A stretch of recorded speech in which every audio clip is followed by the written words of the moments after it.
Hello everybody and welcome to the finale of Splatoon! Last time we covered the amiibo challenges for the Inkling Boy, Inkling Girl, and Inkling Squid. And in this episode, like I mentioned, it is the finale. We're going to be tying up some loose ends of stuff I haven't really covered so far. And yeah, so let's hop right into it, beginning with the arcade machine. Now, I mentioned last time that it was kind of a complicated situation when it comes to the arcade machine and how I'm going to be covering it here. So, unfortunately, the arcade machine games are only playable on the gamepad.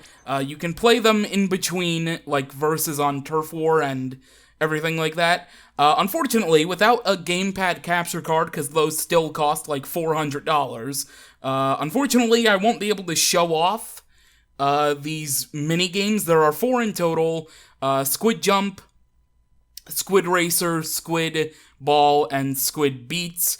Unfortunately, like I said, I can't show them off, but I can give you some trivia facts about the arcade machine. So, how about we get started? Like I said, it's very complicated when it comes to the arcade machine, but I can't really show it off, so we're gonna have to deal with the cards that I'm dealt with here. So, let's get started. So, things about the arcade machine. Unlike the arcade machine here in Inkopolis Plaza, there are arcade machines in Anchovy Games, the map Anchovy Games. Those arcade machines in that map cannot be interacted with. So, it's only the one in Inkopolis Plaza, where you can play your mini-games, or, like I said before, in between, like, Turf War and all that stuff. The artwork on each of the game covers that you can see on screen parodies artwork that was used for NES games by popular studios. For example, Squid Racer is based on Ireme titles, Squid Beats is based on Namco titles, and Squid Ball is based on Nintendo titles. So, another interesting thing is that the playable squid that you are in each of these minigames is of the color white. Now, it's the only instance in Splatoon where the Inkling is white. Outside of these minigames, the Inkling cannot have the color white as its color, basically, which is a little interesting, but I guess it's to make the arcade unique, if you will. Something I haven't covered yet is kind of like a pre-alpha stage of something with Splatoon's development. In Squid Beats, which can play a multiple of songs, I think every song in the entire game, there are rabbits that are in Squid Beats, and they are a subtle reference to an early stage of development for Splatoon, where the protagonists were to be humanoid robots. I'll throw a screenshot on screen. I'll throw an image on screen about that. Something interesting that I wanted to cover. And last but not least, there is no real reward for completing any of these minigames, but a sign that says congratulations will pop up after all of the stages are cleared in each game, and then they'll reset to the first level. Next up is the Battle Dojo, which is a local multiplayer mode that you can play with one person using the Wii U gamepad and the other player using the TV, while using any combination of the Wii U Pro Controller, Classic Controller, or Classic Controller Pro, plus a Wii Remote or Wii Motion Plus, all that stuff. And it's funny, I'll put a screenshot on screen if I remember to, but you can kind of jerry-rig your own Wii U Pro Controller to have motion controls by attaching a Wii Remote Plus, or a Wii Remote with the Motion Plus accessory, by holding down on the D-pad, holding down the B button and pressing ZL and ZR. Like I said, if I remember, I'll throw a screenshot on screen of it. It's pretty funny, but yeah. Anyways, so the playable Inklings that are playable in the Battle Dojo are based off of various pieces of official artwork, actually, which I didn't actually know about, which is kind of cool. There are only 5 playable maps, and they are the ones that were available at the launch of Splatoon, which are Arowana Mall, Black Belly Skate Park, Salt Spray Rig, Urchin Underpass, and Walleye Warehouse. There are only 8 weapon choices: the Splatter Shot, Jet Squelcher, Splat Roller, Aerospray MG, Splat Charger, Classic Squiffer, Blaster, and Rapid Blaster. And also during Splatfest, which is no longer playable, unfortunately, these maps would appear in their nighttime mode, just like during playing Splatfest or playing a private battle. Exclusive to this mode are canned specials, which gives either a status effect, sub-weapon, or special weapon, such as like Bomb Rush or whatever. These are found in various crates in areas of each map. Points are earned in the form of balloons that will pop when you spray ink on a balloon. Balloons are worth 1 point for the first 2 minutes, and 2 points for the final 1 minute of round.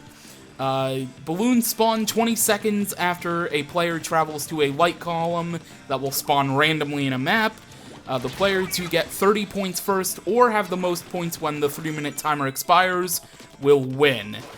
And one last thing to mention, while you're seeing the very bad footage, by the way, of me doing the Battle Dojo, is that I had to do this by myself because I have no friends and I couldn't get family members to sit down and record this, so I should have taken my own advice and maybe did the Wii U Pro Controller turned into motion controls thing, but I couldn't find like a rubber band or anything to do it. But something to point out is that if you use the zoom in reticle outside in Inkopolis Plaza, if you open the door in front of the Battle Dojo, visible to the eye are a gamepad and 4 Pro Controllers on a shelf inside of the building. Once again, if I remember to, I will throw up a screenshot on screen for that. And hey, while I'm here with another minute or 2 left for the footage of the Battle Dojo mode, I guess I could talk about the potential HD port or sequel to Splatoon on the Nintendo Switch that was recently announced. So I am very, very interested to see what this game is going to be, because they did show off a new map, they showed off new customizable stuff for the playable Inklings, so I'm inclined to say it was probably a sequel, which I would love, and I would love just an HD port with new features too. That would be welcome, but I'm more inclined to say, or whatever, I'm more inclined to think it's a sequel rather than an HD port with new features, just because of, it's kind of just in my mind with how the Inklings spawned in that map. Like, it's a brand new animation, so I think it's a sequel. Although Nintendo said what was in the Nintendo Switch announcement trailer doesn't actually represent stuff, but of course, that's just for PR, they have to save face and everything. But I am very, very excited for the new or upgraded Splatoon on the Nintendo Switch. Hopefully either or.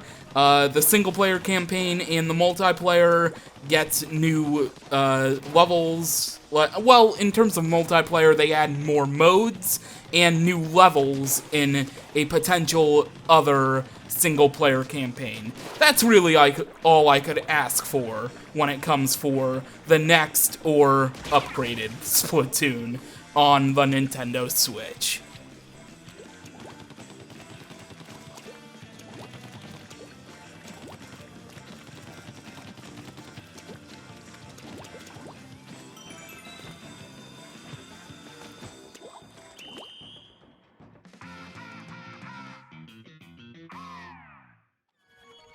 And last but certainly not least is the amiibo functionality for Callie and Marie that became available with an update that launched alongside the release of their amiibo.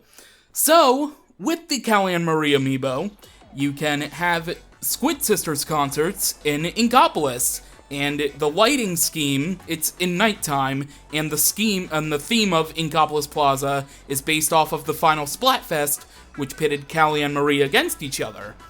The following songs are shared between the two, because with their amiibo, you get concerts, like I mentioned. So the songs that they share are Ink Me Up, which is the Splatfest battle theme, Now or Never, which is the 1 minute remaining Splatfest battle theme, City of Color, which is the Splatfest Plaza theme, Maritime Memory, which is the credits theme, and Calamari Incantation, I think that I said that right, which is a song played during the DJ Octavio boss fight. I think Phase 2. But anyway, the Squid Sisters each have an exclusive song that they can perform.